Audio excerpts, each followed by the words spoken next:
Biggest part about boxing is the boxer being able to be disciplined away from you.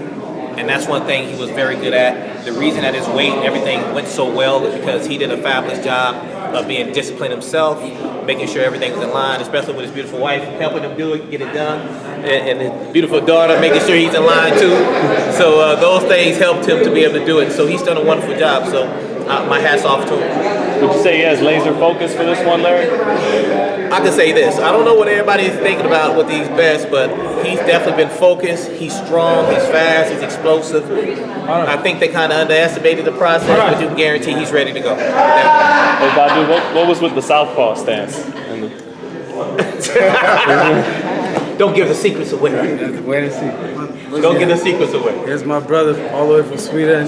He's the vice president of Team Jack. Yeah. He looks like an MMA fighter. Yeah. He could probably do it. Been there. You have that look. Yeah. What do you think about Badou's fight? Big one. Fight? It's fat. Fat. We're more into how to celebrate afterwards, right? Yeah.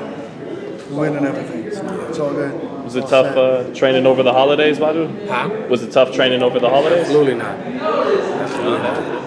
Just having fun. Well, you know, you're talking about making weight was a little tough. There's some fighters who've talked about it gets them in the right mood, the right irritated kind of mean mood before the fight, being denied being able to eat, being denied being able to see their family. Do you relate to that at all? Is that? No.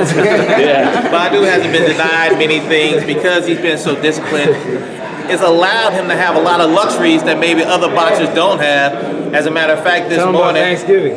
Oh, Thanksgiving, he invited the family to the house. Everybody came over, and I was wanting to watch and see how he was going to function. But I kind of backed off, let him enjoy it, and he had a plate full of food this high. Didn't affect his weight at all. I mean, not at all. She got to eat. Yeah, he still is able to eat. You gave him a heart attack. That was like a month and a half ago. Yeah. Now, I'm trying to force him to eat because his weight is wonderful. Like I said, he's been disciplined. His wife is doing a great job of making sure he's having the proper foods at home, and so he's eating healthy, and now it's giving him the option, the luxury that most boxers don't have this close to a fight, to actually just enjoy eating, to have food, for your trainer to say, it's okay, eat what you want. So he's in a good place. I still heard you dreaming about Shake Shack though, so you might not be able to eat too much right now, right? I mean, not the good stuff. No, we're good. After the fight, we're gonna eat. Well, Badou, I've been a super middleweight world champion boxer and going into the rink at Barclay in Brooklyn, New York. I mean, that's a long way from your amateur fights at the Olympics from the 2015.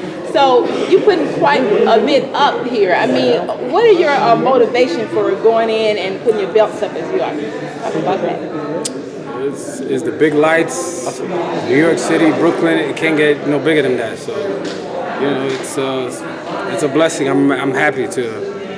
I could, if it would have been in Vegas, that would have been nice. But New York is fine as well, especially at the Barclays Center. Let's ask Leonard really. Leonard, you guys make champions here. This is a big fight, another belt on it. What do you think? Well, very impressed by Badou today. I'm always impressed with him. He knows how me and Floyd feel about him. He's family. You know, we are very, very proud of him and his success that he's had thus far. You know, I was just mentioning to him, I think it was the day before yesterday, that, stay in the moment, stay focused. This is the biggest fight of your career. It's a tremendous opportunity. And I know sometimes myself, with having experience in, working with Floyd for the last 20 years, that these big fights, that how you have to stay focused. They're the little things that, happen that will throw you off your square. And when you're at this level, you really, really have to stay dialed in on your opponent. That's the only thing that matters. He has a tremendous support system. He has a great team, and really that's what it's all about.